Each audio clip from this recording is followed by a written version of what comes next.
They say some studies followed thousands of older adults for decades, and the ones who aged the fastest weren't the ones who smoked or drank the most. It was the ones who started their mornings wrong every single day. That part scared me more than anything because I saw myself in those numbers. Every morning, same dull routine, same small mistakes, quietly shaving time off my life without even noticing. Back then, I used to wake up and reach for the phone before my feet even touched the floor. Bright screen in my eyes, bad news in my head, stress in my chest before the day even began. No water, no sunlight, no real breakfast, just coffee and hurry. And for years, I thought that was normal. Everybody around me was doing the same thing. Rush, scroll, skip meals, sit all day, repeat tomorrow. But the research started piling up. Different universities, different countries, different teams, and they kept landing on the same uncomfortable truth. The way you start your morning quietly programs the rest of your body for the entire day. And if you keep sending the wrong signals year after year, the body listens. It listens and it slowly gives up on you. I'm not a doctor, just an old man who has read more research papers than he ever thought he would, usually late at night with reading glasses sliding down his nose. And what I found wasn't some miracle supplement or expensive treatment. It was something far simpler and honestly a little unpleasant. Cold. Yeah, cold. Now I know how that sounds. If someone had told me years ago that stepping into cold water in the morning could help me age slower, I would have laughed them right out of my kitchen. But the research kept repeating the same idea. Small, controlled stress makes the body stronger. Not big stress, not the kind that breaks you, but little shocks that wake the system up.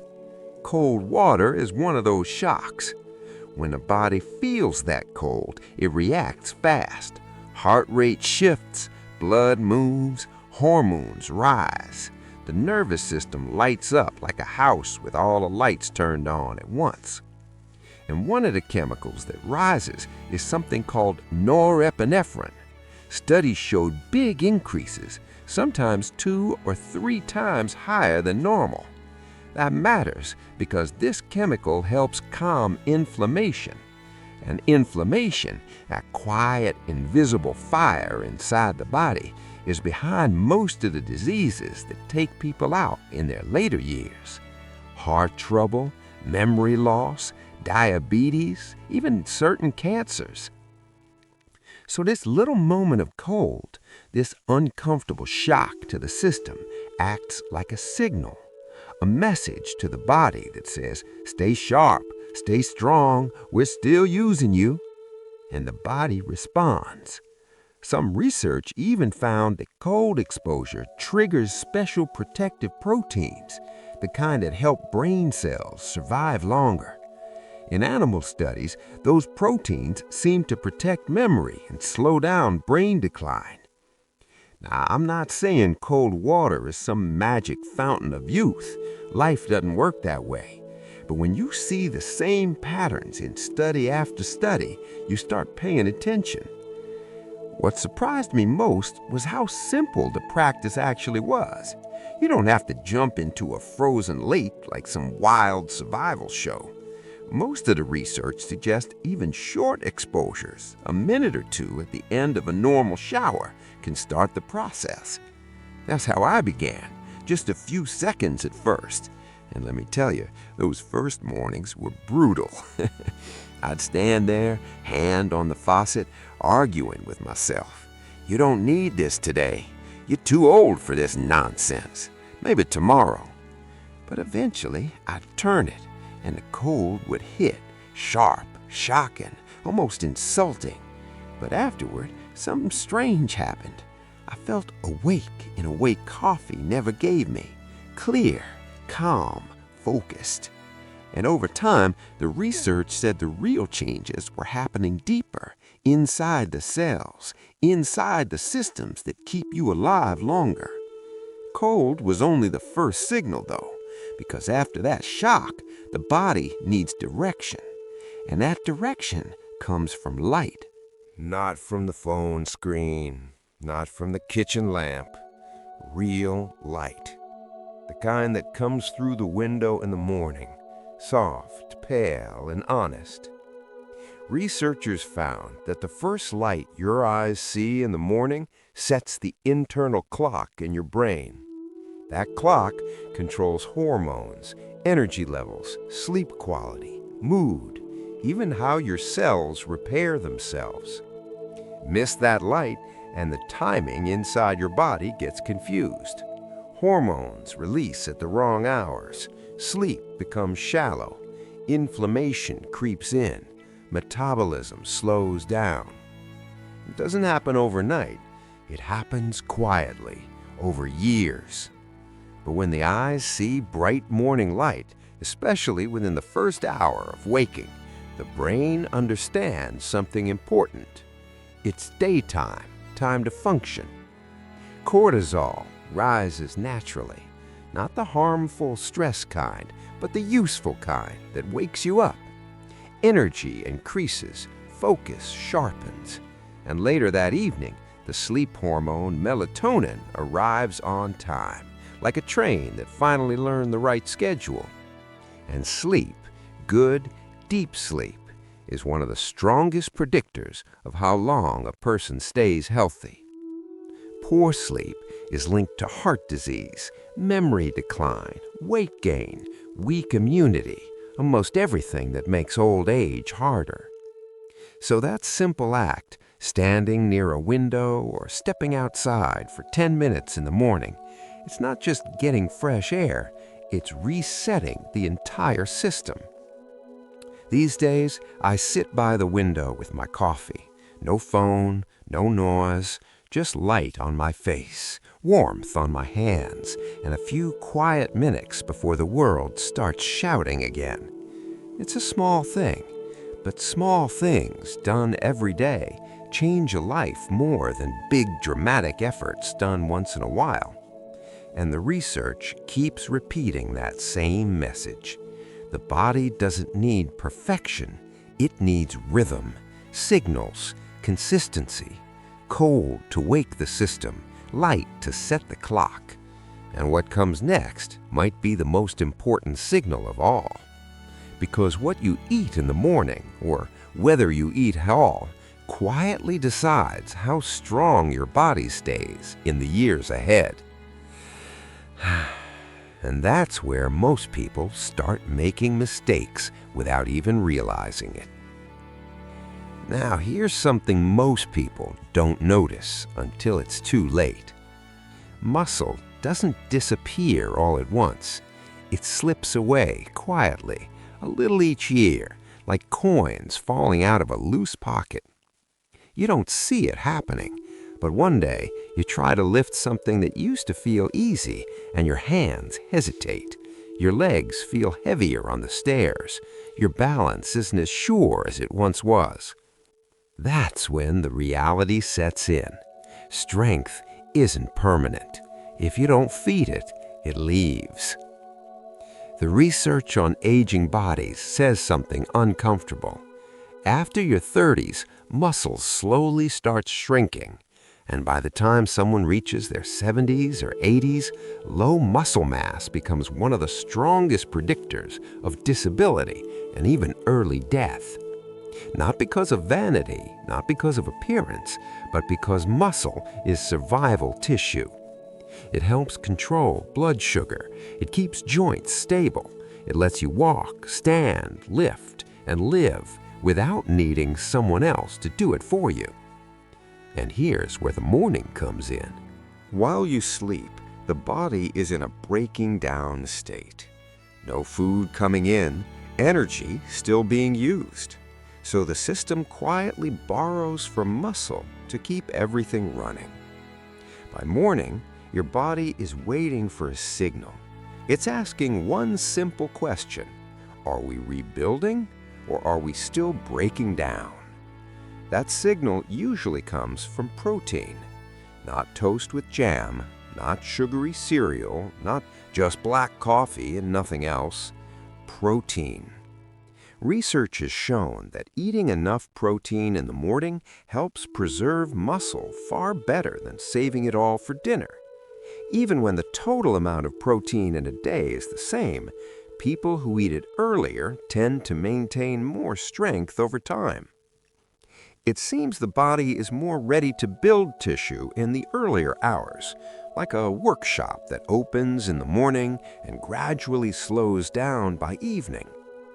Most studies point toward about 25 to 35 grams of protein as a useful target.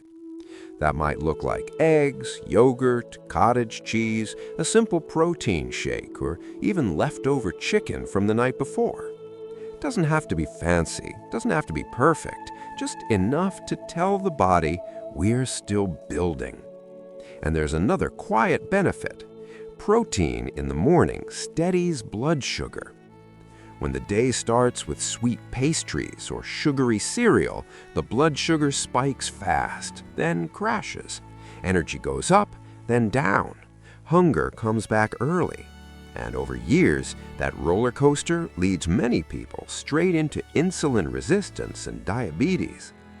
But protein slows that whole process down. Energy stays steady. Cravings stay quieter. The body feels calmer, more stable. I noticed that myself. When I started eating real food in the morning, I stopped wandering into the kitchen at 10 a.m. looking for something sweet. That constant hunger just faded. Now, after protein comes another signal: movement. Not a hard workout, not some punishing routine, just movement. Because overnight, the body becomes still. Blood flow slows, muscles stiffen, waste products collect in the tissues. Morning movement is like opening windows in a closed house. Everything starts circulating again. Even a simple 10 or 15-minute walk can improve blood sugar control for the rest of the day. It helps the heart, it improves insulin sensitivity, and it increases blood flow to the brain. That last part matters more than most people realize. The brain depends on steady oxygen and nutrients, and research keeps showing that people who stay physically active tend to maintain sharper minds longer. Lower rates of memory decline, lower risk of dementia. Some of that comes from better blood flow. Some from chemical signals released during movement that support brain cells. But the result is the same. Move the body and the brain benefits. I started with slow walks around the block.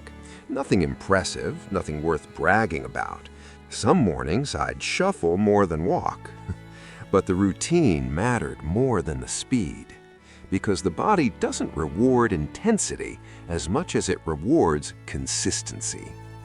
And then comes the simplest habit of all, the one most people ignore because it seems too obvious to matter: water. You wake up after 7 or 8 hours without drinking anything, maybe more. The body isn't dangerously dehydrated, but it's definitely running a little dry. Blood becomes slightly thicker, the heart works a little harder, cells don't function at full efficiency. Drinking water in the morning helps, but research shows adding a small amount of electrolytes can make that hydration more effective. Things like sodium, potassium, and magnesium help water move into the cells where it's actually needed. Even a pinch of salt in a glass of water can improve how the body absorbs it. And before anyone panics about salt, the problem for most people isn't a tiny pinch in the morning. It's the massive amounts hiding in processed foods all day long. Proper hydration helps blood pressure regulation, kidney function, heart health, and even brain performance. Mild dehydration alone can reduce concentration and increase fatigue. I noticed that too. When I started drinking water first thing, before coffee, my mornings felt clearer, less heaviness in the head, less heaviness in the body. Just a simple glass of water, no magic powder, no expensive supplement, just water and sometimes a small pinch of salt. And when you step back and look at all these habits together, they start to form a quiet pattern. Cold waits the nervous system, light sets the internal clock, protein preserves strength, movement keeps blood flowing, water restores the cells. None of them are dramatic on their own. None of them feel life-changing after one day. But that's not how aging works. Aging is slow, quiet, cumulative. And the things that protect you from it are slow, quiet, and cumulative too. The research shows that people who follow simple, consistent morning routines aligned with their body's natural rhythms tend to stay healthier longer. They keep their strength, they keep their independence, they keep their minds clearer into old age. Not because of one miracle habit, but because of thousands of small mornings done the right way. That's the part most people don't want to hear. There's no shortcut, no secret pill, no overnight transformation. Just small signals repeated every morning for years.